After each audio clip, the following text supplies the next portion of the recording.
Kaya tatanungin ko siya, bakit mo kinur sa akin ito? Iniinsulto mo ba ako?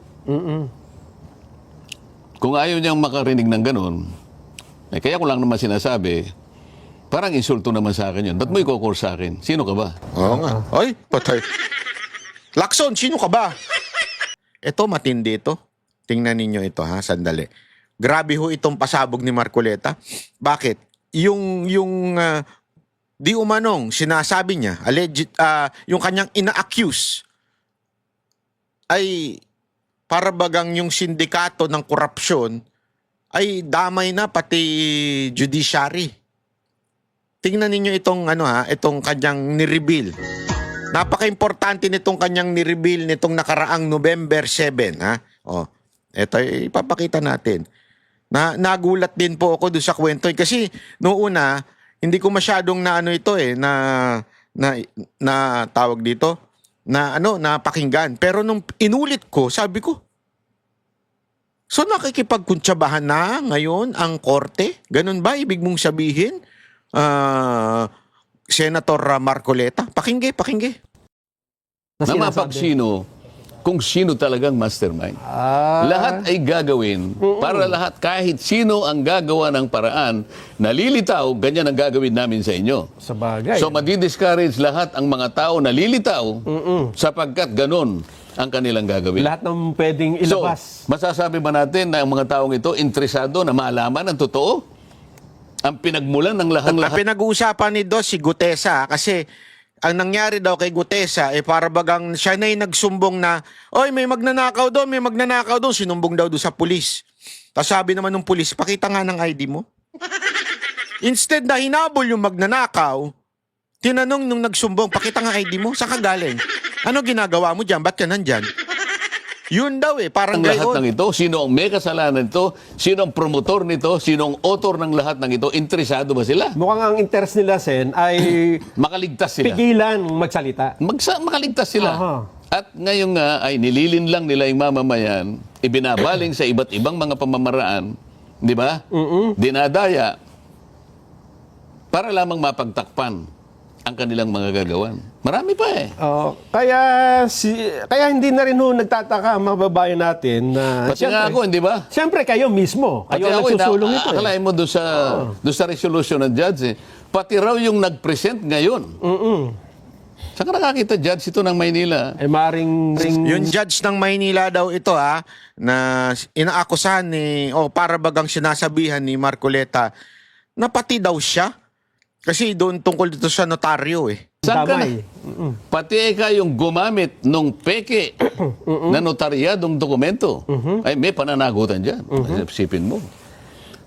Parang akala mo, hiniling nung abogada na gano'n ang gawin ng judge, kinakailangan panghimasukan. Judge, pwede bang advisean mo ako sa magitan ng iyong bihasang pananaw tungkol sa batas?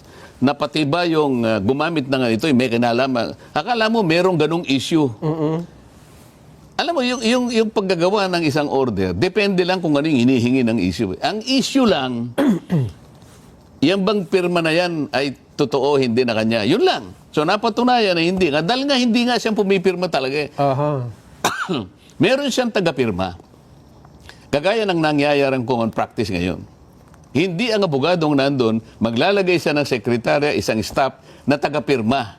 Sapagkat ito ay naging industry na ito. Common practice. Common practice. Kumikita sila rito 150, 200, hanggang 1,000, depende sa nature ng dokumento. So pati ako ngayon titirahin. Alam mo kung bakit? May kinasangkapan siguro dyan. Nako po, ito na. Pakinggan ito O di sabi ko, subukan mo. Para magkaalaman tayo. Kasi parang hindi na-touch yung issue. Kasi ang ginawa nila, kinumpere yung Worth it talagang boto natin dito kay pirma nung abogado dun sa nakapirma sa notaryo. So hindi nga magkatugma dahil hindi nga naman siyang pumipirme. Ang hindi kinalimutan niya. Ayan, kinalimutan niya na pumunta ako sa kanya. Ayan, bakit nga ba? Anong hinihiling niyo ba doon? Ako, ang pagpunta ko rito sa iyo, Judge, ay hindi ako interesado sa pirma. Sapagat alam na alam ko, hindi siya nakapirma dyan, but somebody else signed for her. Yan naman po ang kalakaran. Alam niyo po ninyo yan. Eh. Ang gusto ko lang po, bigyan ninyo ako ng sample Aha. na ninotoryado niyang mga dokumento para sa ganun, maikumpara ko. Yun lang po yung pinunta ko rito. Kasi kapag nakakita ko ng dokumento na pareho din, ng pagkakano, kung ano yung notarial details nito, pati yung lugar, Aha. lalong-lalo na yung pirma, Oo. kung sino man yung pumipirma na yon, eh, sapat na po sa akin yun eh. Aha. Halimbawa, binigyan niyo ko ng 10 Pag hinihingi lang niya, yung mga same, almost same date o same, o yung malapit sa date na yon na kung saan nagpapirma si Gutesa o nagpanotaryo si Gutesa, hinihingi niya doon sa korte na pahingi din yan. Kasi remember, nalaman ng korte na hindi daw yung notaryo, yung lawyer ang pumirma noon, hindi pirma ng lawyer. So therefore, kinumpare niya doon sa mga ibang pinirsinta sa kanya. Yun yung hinihingi ngayon ni Marcoleta. Di ba? Sample. O Jazz, nakita nyo naman, halos pareho. Again. Sa akin, na-establish na, hindi nga pirma, pero somebody is signing for her. Malinaw ito eh. Aha. Sabi niya, hindi po eh, sa Supreme Court po kayo. Hihingi. O di, okay lang. Total naman, iniimbestiga, baka ako ganun ang gagawin. Sabi ko, pinakiusap ko na ikumpara. Alam mo ang ginawa? Nag-stick siya. Doon lamang sa pirma. Eh sinabi ko nang hindi ako interesado sa pirma. Ito, lumitaw ngayon, na natapos niya na raw ang investigasyon. So, sumulat na ako, sabi ko, bigyan mo kami ng kopya. Sabi niya, hindi kita pwedeng bigyan ng kopya because you are not a party to the case. So hindi po kayo kasi ang humihingi. Okay, so hindi raw ako party sa case. Nakalimutan niya, senador ako ng Republika ng Pilipinas at, Hindi sa ano eh. Ito. at member ako ng Blue Ribbon Committee. Ang sabi niya sa sulat niya, I furnish a copy to the Blue Ribbon Committee. Ayan, yan. Pakinggan nyo ito ha. Matindi ito.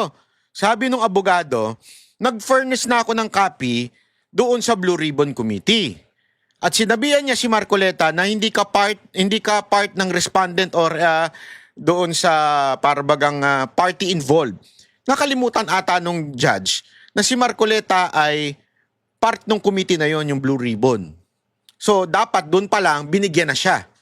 Pero ang nasagot ng judge, kesyo binigay daw niya sa Blue Ribbon. So, tiningnan ngayon ni Marcoleta. So inutusan ko staff ko, pakitingnan mo ka kung nandun na at kumuha ka naman ng kopya. Alam mo, sabi sa Blue Ribbon Committee, wala kaming kopya rito. Yun! Tang-inan yan. Yari, patay kang bata ka.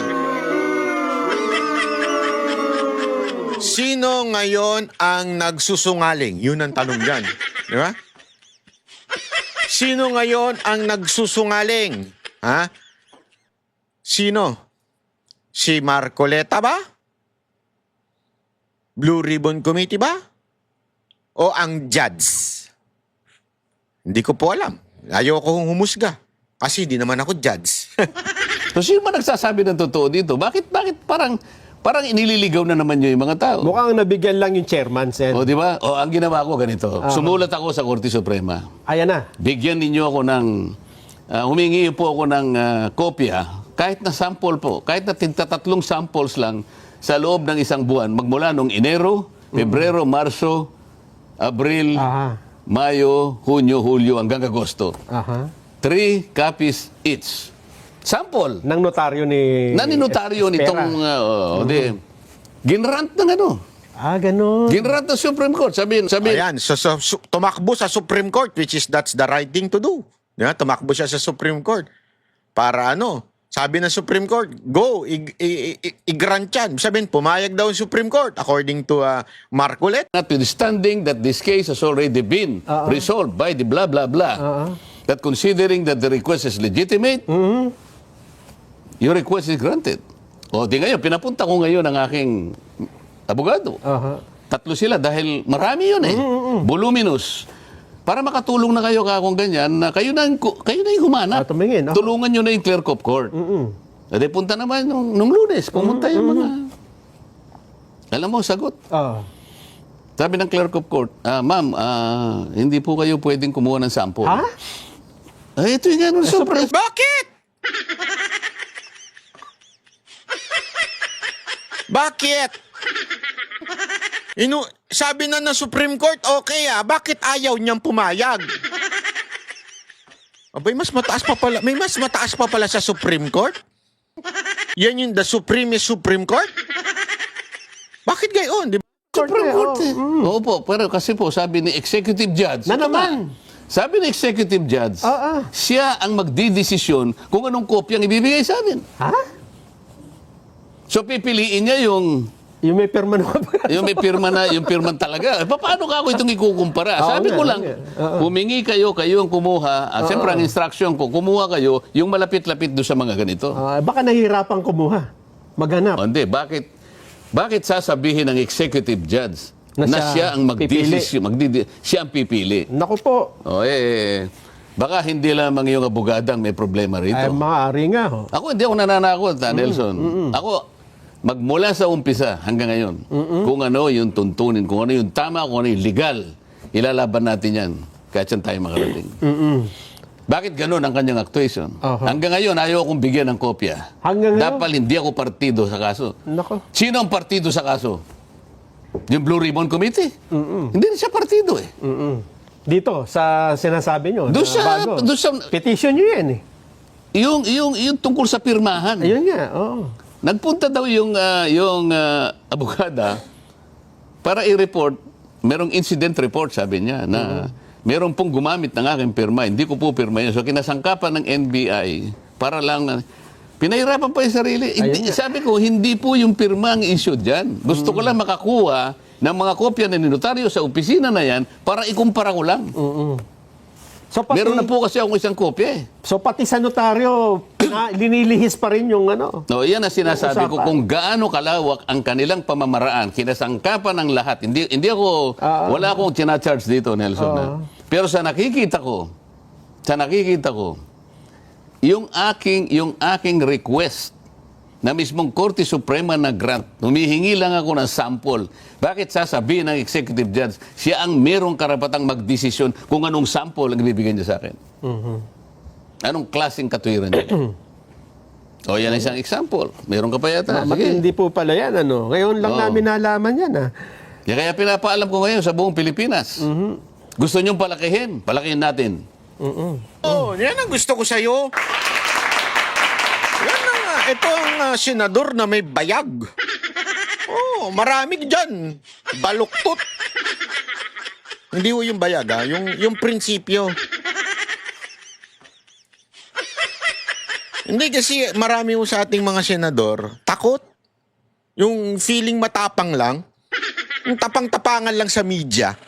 Pero alam mo naman pinoproteksyonan. Pinoproteksyonan yung kanilang amo na naglagay sa kanila sa posisyon. Gago! Eto nga sabi ni Marcoleta, di ba? Kung gusto ninyong palakihin na ni. Palakihin natin! Para bagang sinasabi niya dito, talagang magkakakuntsaba itong mga animal na to. Magkakakuntsaba itong mga animal na to para sa isang matinding pagtatago ng tunay na kurap. Tandaan ninyo tandaan ninyo. Si Gutesa lamang ang talagang walang mawawala o walang mag-gain in testifying against Romualdez. Bakit? Pwede naman siyang tumahimik eh. Masaya ang buhay niya eh. Okay na ako. Masaya na ang buhay ko. Ayos lang. Pero bakit siya nag-testify at sinabi niyang dahil doon, yung credibility niya, kaliwat kanan ng pagbabatikos, kaliwat kanan. At kung maaalala ninyo mga kababayan, doon sa isang pagdinig nung nandun si Gutesa, may hinirit si Erwin Tulfo. Ano sinabi niya doon? Galing sa impormasyon ko mula sa Malacanang. Ito ang nanggaying posisyon mo. Inuunti-unti niyang tinitingnan yung credibility ni Gutesa.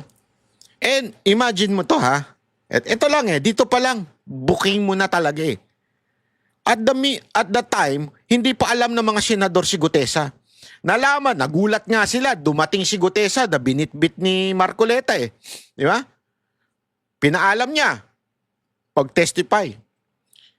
And on that day, same day, not more than half day, nalamang agad-agad ni Tulfo from, binanggit niya, galing sa Malacanang, etong impormasyon mo. Ibig sabihin, nakikinig ang Malacanang during doon sa presentation ni Gutesa at nilabas kagad, eto ang background niyan, double check mo, anuin mo, durugin mo yung credibility niyan. So doon pa lang may movement na from Malacanang na wasakin etong si Gutesa. Bakit kanyo? Bakit? Hindi ko ba kayo magtataka doon, mga kababayan? Galing sa Malacanang yung impormasyon ni Erwin Tulfo. Hindi po ako nagsabi niyan, si Erwin Tulfo po. Nagkamali siya dyan. Ba't niya binanggit yung Malacanang? Di ba? So, ibig sabihin po noon, ladies and gentlemen, the orchestration of all of this corruption issue ay mas malawak pa. Hindi lang sa kay Zaldico. Na, yun pa lang. Dito nga sa judge sinabi niya, hindi naman ikaw respondent or any part of this case na final dito o inquiry na final dito, and yet, di ba, blue ribbon siya. Isa senator. Kaya nga ang galing, tumakbo siya sa Supreme Court and the Supreme Court granted his request. Pero ayaw pa rin ibigay nung clerk of court. Sabi, kailangan daw doon sa judge mismo magdesisyon. So yung judge, wala. Ayaw talagang ibigay. Yun ang sinabi ni Marcoleta. Senator Marcoleta, ako may tanong lang. Ito'y tanong ko lang bilang mamamayan. Papayag ba kayo dyan? Alam ko, hindi kayo papayag. Hindi kayo magpapayag, nahahayaan lamang ninyo yung ganyan na para bagang minamata kayo nung judge na parang wala kang karapatan. Sino ka ba? Parang ganun ang dating Di ba? Kahit nakakuha ka ng permission sa Supreme Court, wala kaming pakialam. Ibig sabihin, abay, tila yung judge ata parang merong backer na mataas. Sino kaya ang backer niyan?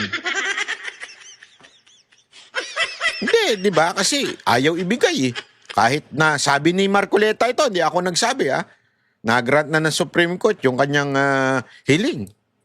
Ibig sabihin, sinusubukan kayo, Marcoleta.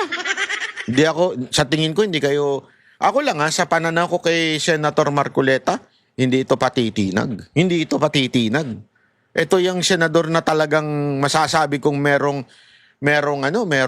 matinding paninindigan. At ito pa, pakinggan pa natin, may babalahu meron nung babalahu ito si Marcoleta tungkol dito kay meron siyang hamon kay Lacson. Eto, pakinggi. Yung sa Senate Blue Ribbon Committee, mukhang magre-resume na yata sa November 14, pero ang napapansin ng marami, Sen, ay mukhang iba na yata ang gustong imbestigahan ng Senate Blue Ribbon Parang kayo na mismo. Ba't mo naman nasabi yun? Parang may CCTV, tapos kayo yung tinitingnan sa CCTV, parang araw-araw yata kayo iniimbestigahan. Baka narinig mo yung interview ni Senator Ping na nagpakuha raw siya ng... Kasi nahanap niya nga si Gutesa kung nasaan. So nagtanong-tanong yata. Ngayon, hindi malaman kung nasaan.